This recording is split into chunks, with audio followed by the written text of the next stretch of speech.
Stock बजार जरिया आय करने सचेतनता बढ़िबा और लोकमानक स्मार्टफोन रे सहजरे सही सुविधा मिलिबा परे बहु लोक ट्रेडिंग रे भाग नेउछंती। अल्प समय भितर अधिक रोजगार करने लोभरे राज्यर हजार हजार लोक फ्यूचर एंड ऑप्शन रे निवेश करी विपुल क्षति सहिछंती।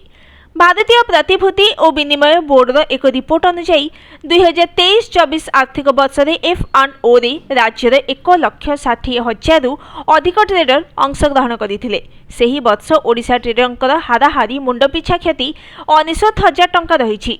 महाराष्ट्र, गुजरात, उत्तर प्रदेश, राजस्थान, मध्य प्रदेश, कर्नाटक, पश्चिम बंग, बिहार, पंजाब, झारखंड, छत्तीसगढ़, आसाम और उत्तराखंड ट्रेडरंकर मुंड पिछा क्षति तुलन में ओडिशा ट्रेडरंकर क्षति अधिक रही।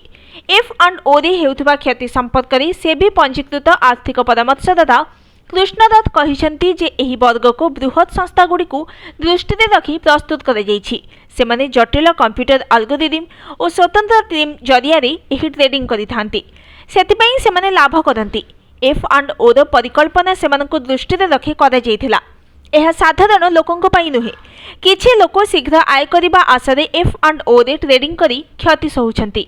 आउ किछि टंका हराइथिबा निवेशक क्षति भरण करिबा आशारे ट्रेडिंग करी आहुरी क्षति सहुछंती। खुचरा निवेशक मानक पाखरे F&O रे ट्रेडिंग करिबा लागि आवश्यक दक्षतार अभाव रहिछि, सेतिपई सेमाने क्षति सहुछंती बोली से कहिसंती। स्टॉक बजार ट्रेडिंग रे सबुठारु विपदपूर्ण हेउछि फ्यूचर एंड ऑप्शन। सेबीर सर्वेक्षण जनापड़ी जे सर्वभारतीय स्तर में 2021-22 तो 2023-24 मध्य F&O रे 1.13 कोटी, खुचरा ट्रेडर 1.81 लक्ष कोटी टंका हराइछंती। देश में मुंड पिछा हाराहारी क्षति 1.60 लक्ष टंका रही। F&O एभली एक क्षेत्र जो 93% खुचरा निवेशक क्षति सहुछंती। F&O रे ट्रेडिंग रे अंशग्रहण करिथिबा ट्रेडर मानक मध्यरु मात्र 7.2% ट्रेडर लाभ करिबारे सफल होइछंती, अन्य समस्ते क्षति सहिछंती। 3.5% ट्रेडरंकर मुंड पिछा क्षति 28 लाख टंकार अधिक रही। सबुठारु चिंताजनक विषय होछि लोकमानक पारिवारिक संचय एही ट्रेडिंग रे उड़ी जाउछि, जहाँ भारतीय अर्थनीति को दुर्बल करदेवार आशंका रही।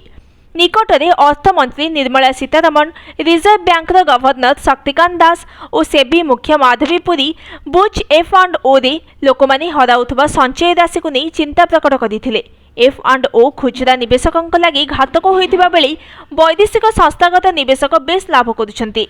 2023-24 रे सेमाने 28,000 कोटी टंकार लाभ करिछंती।